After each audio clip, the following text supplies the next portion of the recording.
내우외환이라는 말이 있습니다.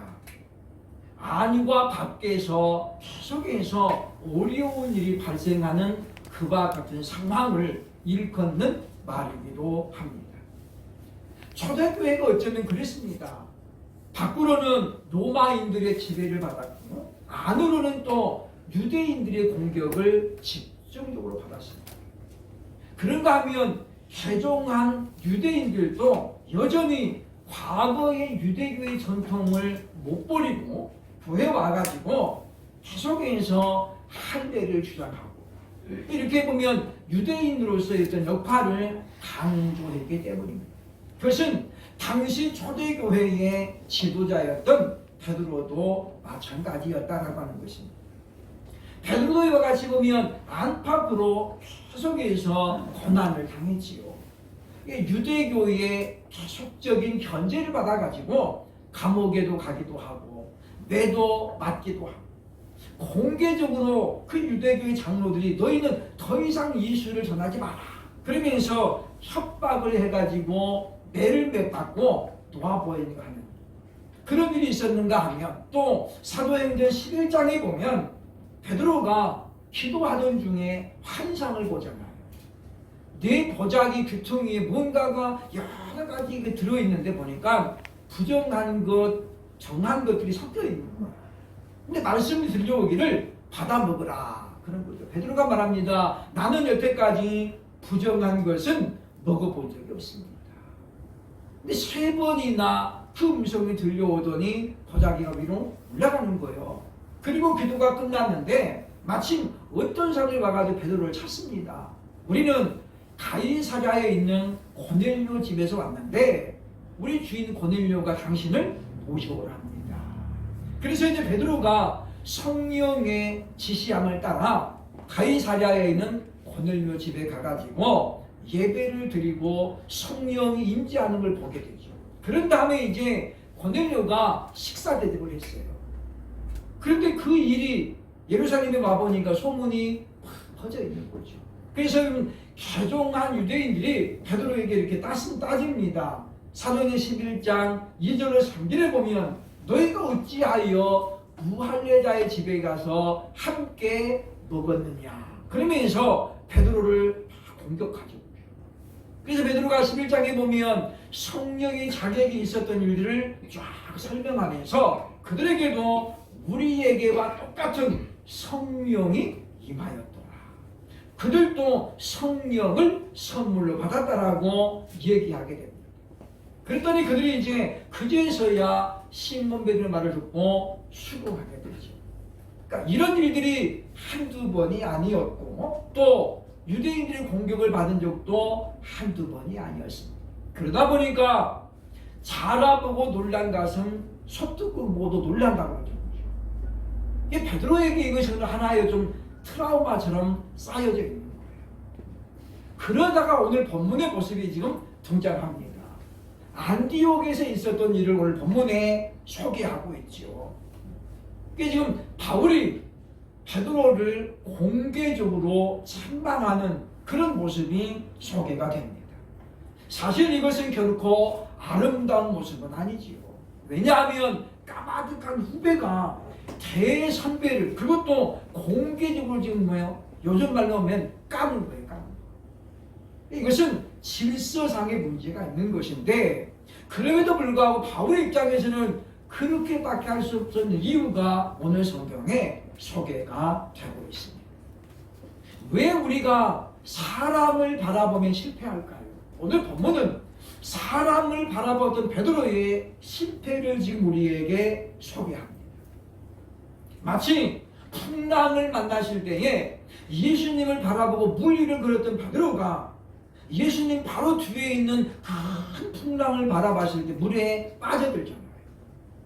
그런 그를 주님이 잡아 올리면서 어찌하여 의심하느냐 믿음이 적은 자야. 믿음이 적은 자야. 창망하잖아요. 우리는 그래서 우리가 예수님을 바라보던 시선에서 사람을 바라본다거나 또는 지난주 엘리야처럼 환경을 바라보면 반드시 실패하고 넘어질 수밖에 없다는 것을 우리는 발견을 하게 되어집니다. 흔들렸던 베드로, 우리는 그의 모습을 보면서 우리가 마지막까지 우리 믿음을 꽉 붙잡고 있는 것이 얼마나 어렵고 중요한 사실인가를 깨닫게 되어집니다. 흔히 말하기를 고비를 못 넘긴다고 그러죠. 우리 믿음의 사람들을 보면은 그 고비를 못 넘겨가지고 실패하는 사람들이 많이 있습니다. 결정적인 순간에 사람을 바라본다거나 어떤 그가 가진 조건을 바라봐가지고 믿음에 타협을 해버리는 그런 경우도 종종 있기 때문이라고 하는 것입니다.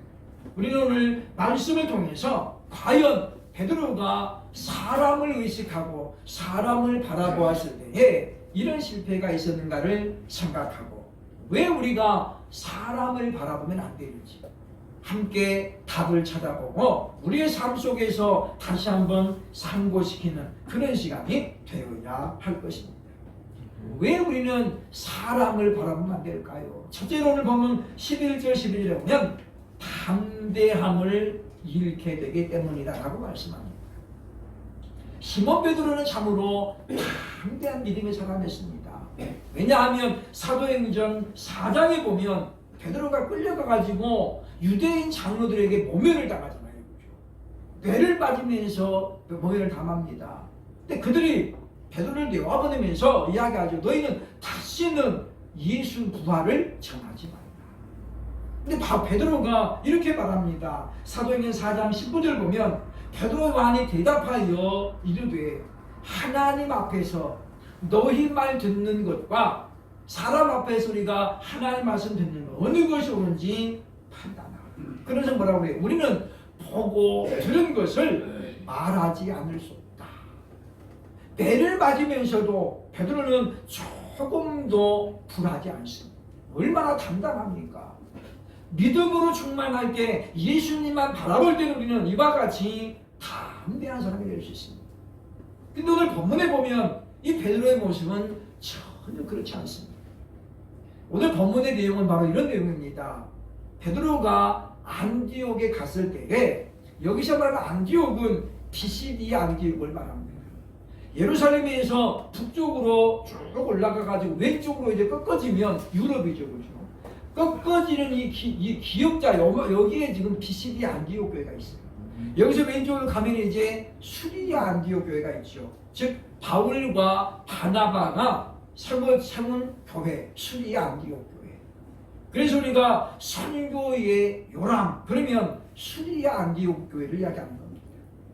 그러니까 지금 이제 유럽으로 가기 직전에 있는 안디옥 교회에 간 베드로가 거기서 이제 이방인들과 함께 식사를 나누다가 예루살렘 교회에서 보면 야고보와 함께 사람들이 온다는 말을 듣고 순식간에 뭐예요? 겁을 먹었어요. 얼마 전에도 고넬료 집에서 자기 갔다 와가지고 모멸을 당했잖아요. 그죠? 사람들이 막 비난하고 그걸 변명하느라 또 얼마나 힘들었습니까? 그런 생각이 베드로에게 왜 없겠습니까? 순간적으로 베드로가 그 사람들을 의식하고 자리를 피해 숨습니다.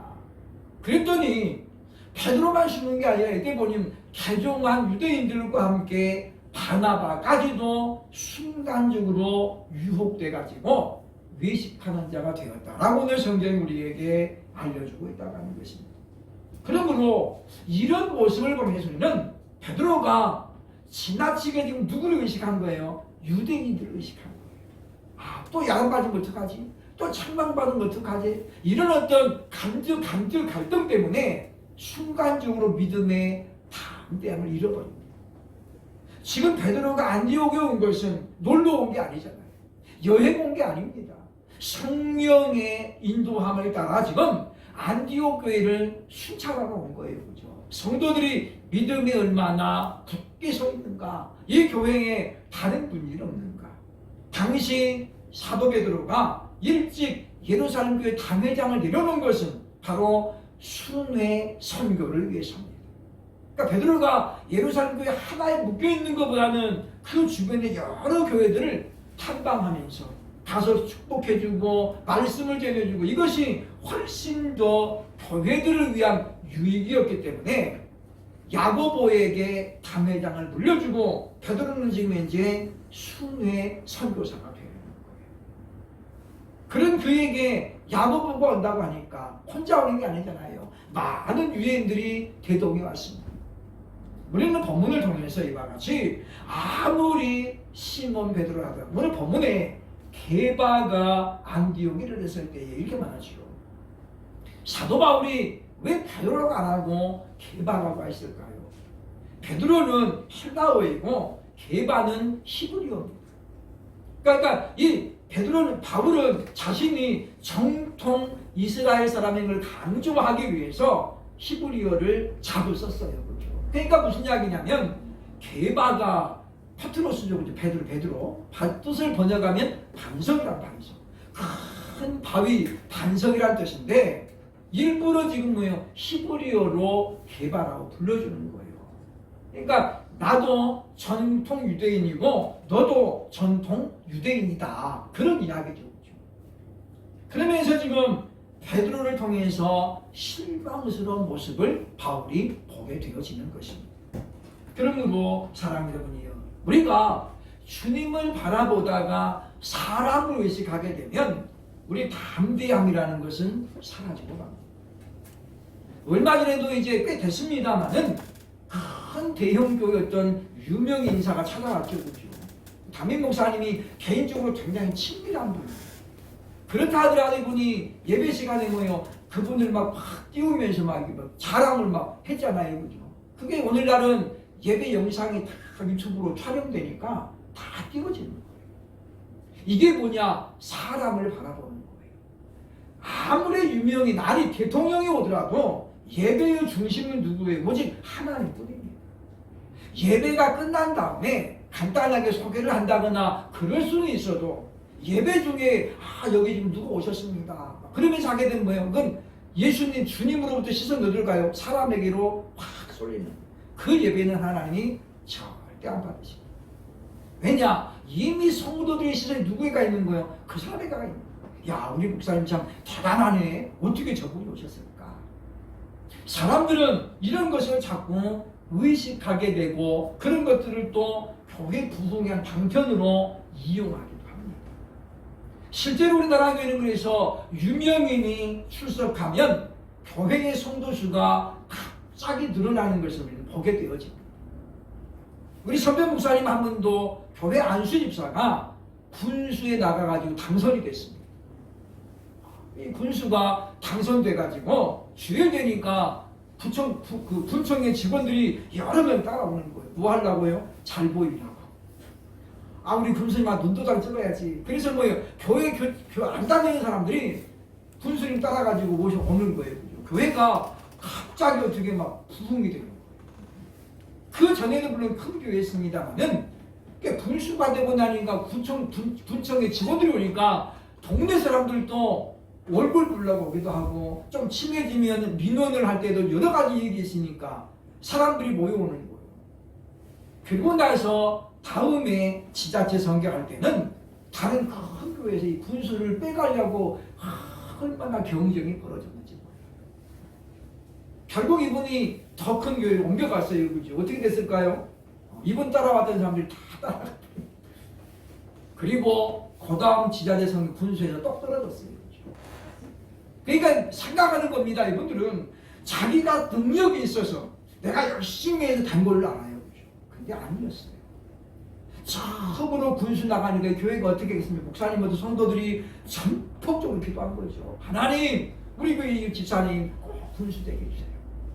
그리고 이제 더 큰 교회로 옮겨갔어요. 그죠? 생각 같아서는 전에 교회보다 이 교회가 크니까 기도하는 걸 더 많을 것이라고 생각했겠죠. 그런데 뭐요? 아니었다.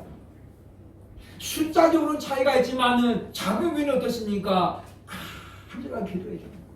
왜? 우리 교회 성도니까. 근데 뭐 옮겨간 데는 뭐예요? 이게 불러온 돌이거든요. 이 사람 보니까 아니 군수 있다고 금방 교회로 옮겨? 다른 사람이 볼 때는 어떻게 해요? 속으로는 그러는 거예요. 제가 줏대가 없구만. 의리가 없네. 기도해도 어떻게 되겠어요? 대충 하고 말아요. 간절함이 없습니다. 우리는 그러기 때문에 자꾸만 교회가 연예인들을 자꾸 모시려고 그러고 그래요. 뭐 때문에요? 사람 바라보는 거예요. 사람을 바라보면 어떻게 되는 거예요? 신앙의 담대함은 그날로 사라집니다.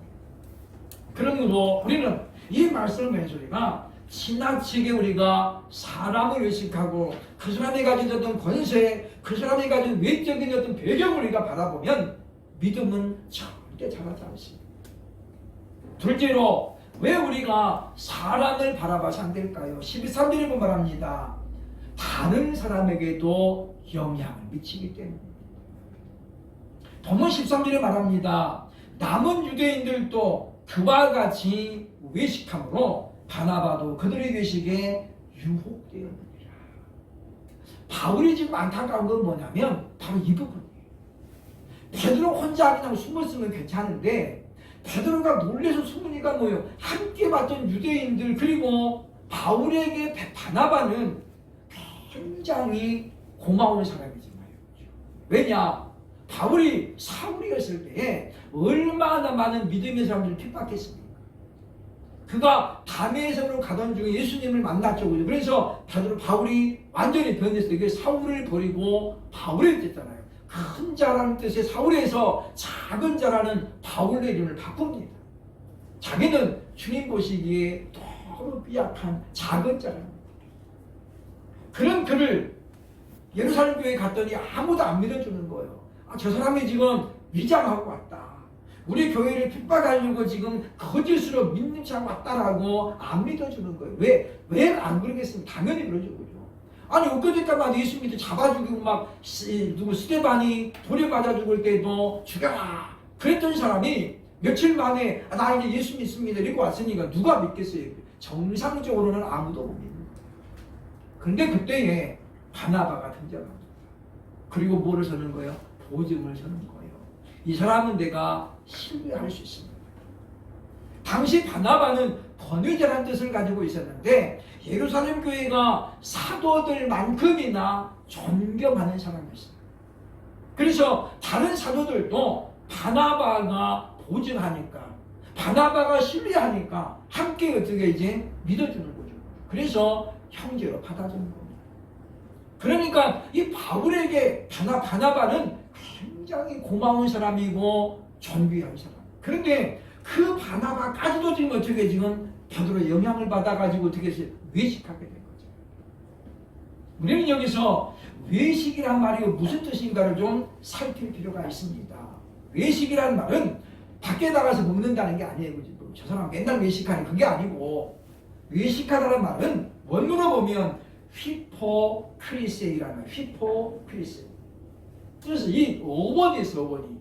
휘포크리세이는 또 원이 뭐냐면 연극하다 그 단어에서 파생됐어요. 그죠? 그래서 끝에만 살짝 달라요.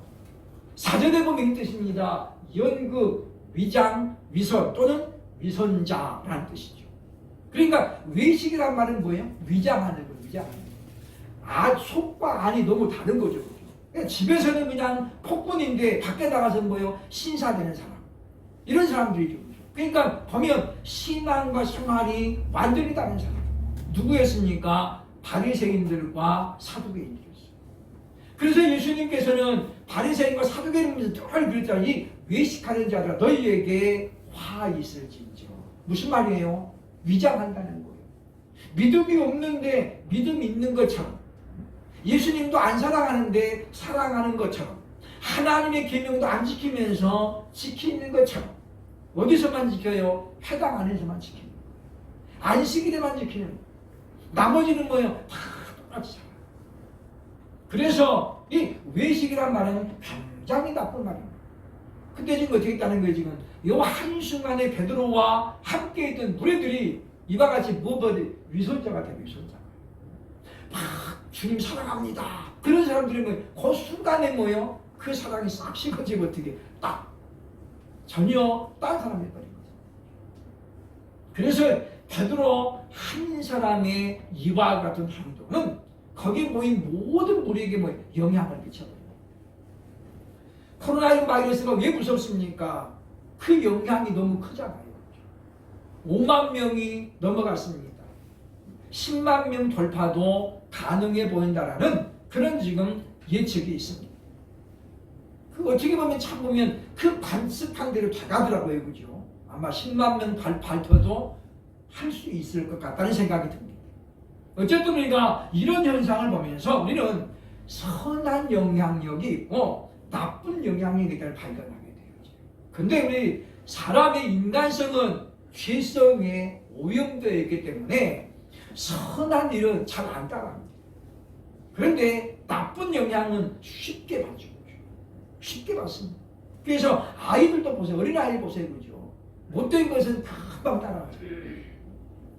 선한 거는 가르쳐도 안 해요. 가르쳐. 근데 나쁜 거, 못된 것 등에 금방 습득해요. 어른들도 마찬가지입니다. 고속도로 타다 보면 갓길이 만들어요. 갓길. 그건 비상도로예요. 비상도로. 근데 차가 좀 막힌다고 해서 어떤 사람이 용감하게 이제 딱 타면 그 다음에 어떻게 해요? 사람들이 갈까 말까 하다가 사람한테 용기를 얻고 다 따라가요. 나중에 어떻게 돼요? 갓길도 막혀버려요. 전부 갓길을 물어야죠. 우리가 그런 거 보면 안 해야지라는 마음이 있는데 뭐예요? 본능적으로 따라가는 거예요. 그리고 우리 보면 그런 걸 보면서 사람들은 선한 영향력보다는 나쁜 영향력에 더 취약하더라고요. 그래서 지금 베드로가 이런 일을 저질렀을 때에 바울이 침묵할 수 없었더라라고 하는 것입니다. 그러므로 사랑하는 여러분이요, 신앙인이 순수성을 상실하면 그건 이미 처음 사랑을 버린 것입니다. 에베소 교회가 아무리 많은 열매가 있었어도 주님은 그 열매를 보는 게 뭘 보는 거예요? 첫사랑이 있는 거 없는 거예요. 사랑하지 않아도 선물을 할 수 있습니다. 사랑하지 않아도 잘 살 수 있습니다. 소민도 부부들이 얼마나 많습니까? 남들 보기에는 참 그렇게 보여도 알맹이는 없는 부부가 있다 그 말. 우리 마찬가지입니다. 주일마다 예배드리고 우리 신앙이 있는 것처럼 보여도 주님을 향한 첫사랑이 없으면 그럼 누가 되는 건 바로 위선자가 되는 거예요. 그러니까 주님이 그런 신앙을 용납하지 않습니다. 책망한다는 거죠. 그러므로 사랑하는 여러분이요, 우리가 예수님만 바라보고 더 이상 어떤 그 사람이 가진 권세, 권력, 배경을 바라보지 아니하고 우리가 그럼에도 불구하고 주님만 바라봄으로 말미암아 우리 주변에 있는 사람들에게 선한 영향을 끼칠 수 있는 저와 여러분 될 수 있기를 주의 이름으로 축원합니다. 우리가 꾸준히 하다 보면 사람들에게 영향을 주게 됩니다. 한 사람은 결코 나약하지 않습니다. 한 사람이 사람 상황을 바꿀 수 있습니다. 변화시킬 수 있습니다. 세 번째, 왜 우리가 사람을 바라보면 안 될까요? 14절 말씀에 보면 성도다운 모습을 상실하기 때문입니다. 성도답게, 오늘 본문에 유대인답게라는 말이 나오죠. 유대인답게. 이 다른 말로 하면 성도답게 그 말이에요. 그러니까 네가 유대인답게 살지 못하면서, 이 말은 성도답게 살지 못하면서 어찌하여 너는 이방인들에게는 그렇게 살라고 요구하냐, 그거죠. 그죠? 그래서 오늘 본문에 그런 말씀이 나옵니다. 베드로는 당시 교회의 최고 지도자입니다. 그리고 바울보다도 대선배입니다. 물론 나이로는 그렇게 많이 차이가 안 납니다. 베드로가 좀 많이 먹었지만 그렇게 뭐 몇십 년 차이 나지 않습니다. 많아봤자 한 7, 8살 그렇게 차이 나죠.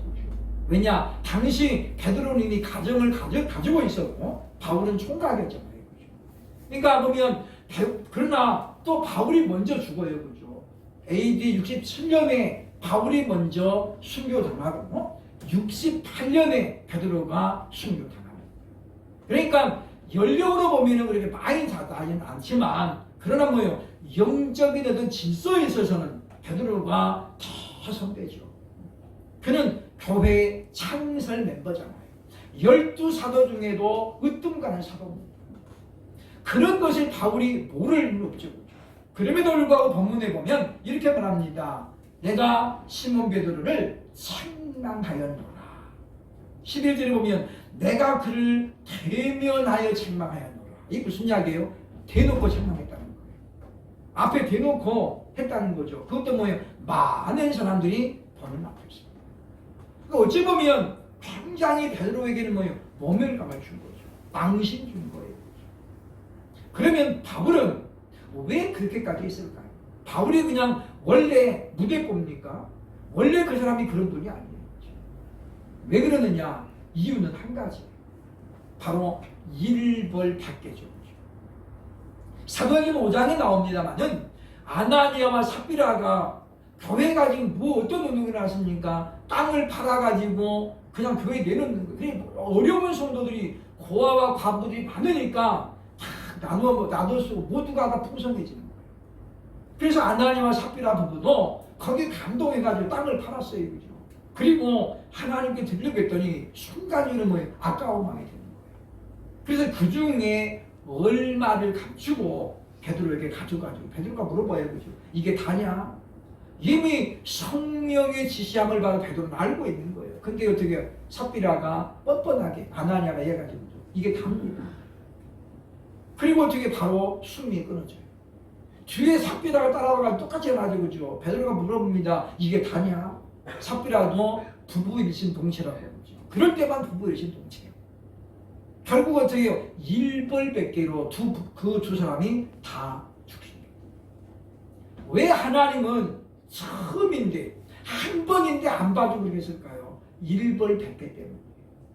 그거 한 사람 봐주면 어때요? 그게 삽시간이 다 퍼져나가요. 그래서 사람들이 어떻게 되는 거예요? 다 양심을 속이게 돼요. 신앙 양심을 속이는 거, 하나님을 속이는 거. 바울이 지금 그걸 알고 있잖아요. 그래서 지금 이 자리에서 내가 공개적으로 이걸 내가 드러내지 않으면 여기 다른 사람들도 외식한다는 거죠. 그래서 베드로에게는 1대1은 대단히 미안하지만 뭐예요? 여기서 공개적으로 야단을 치는 있을 수 없는 일이죠. 우리가 이런 방법이 옳다, 좋다라고 보기는 어려워요. 그러나 그만큼 바울이 뭐예요? 복음의 진리를 지키는 데에 앞장섰던 우리는 보게 되어진다는 것입니다.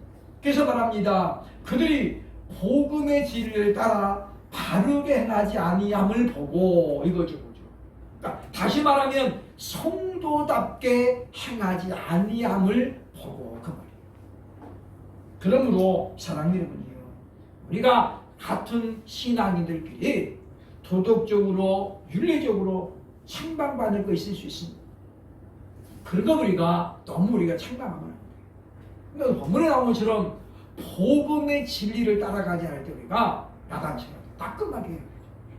강남 따라서 뭐 무당집에 따라갔다거나 뭐 이런 거 하면 우리가 알면 어떻게 하죠? 혼내요. 왜? 그것은 진리를 거스르는 거예요.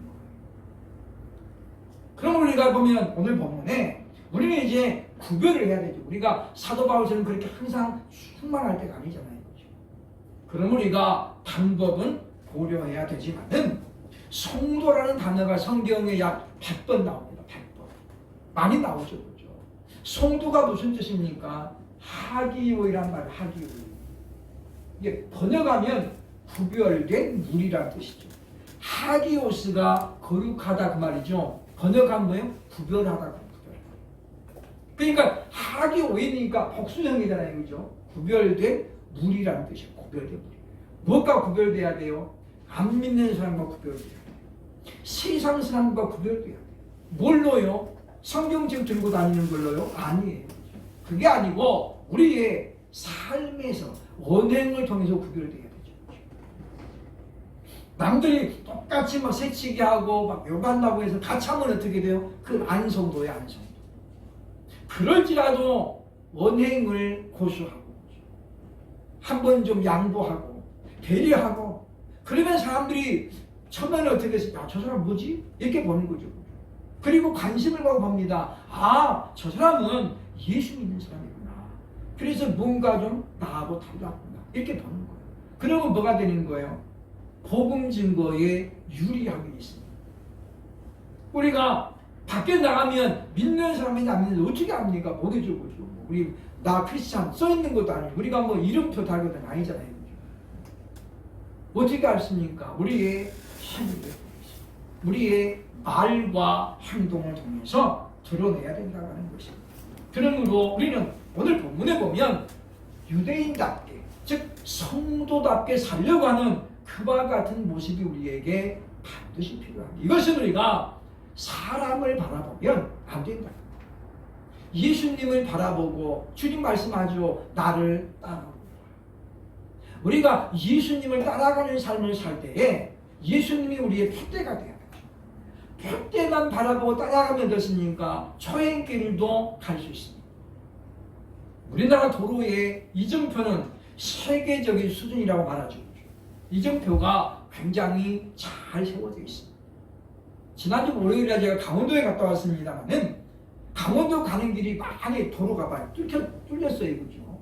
지금은 굉장히 빨라졌습니다. 옛날에는 미시령을 밟듯이 넘어가야 되기 때문에 시간이 많이 걸렸는데 지금은 그쪽으로 가지도 않아요. 양양 속초 양양인가 고속도로 타니까 금방 가더라고요. 갈 때 제가 2시간 반 걸렸거든요. 집에서 다 출발해가지고. 뭐가 잘 되냐면 이정표가 굉장히 잘 되어 있습니다. 그러니까 처음 가는 길도 이정표만 잘 바라보면 어떻게 목적지까지 잘 가는 거예요. 예수님이 우리 신앙의 푯대입니다.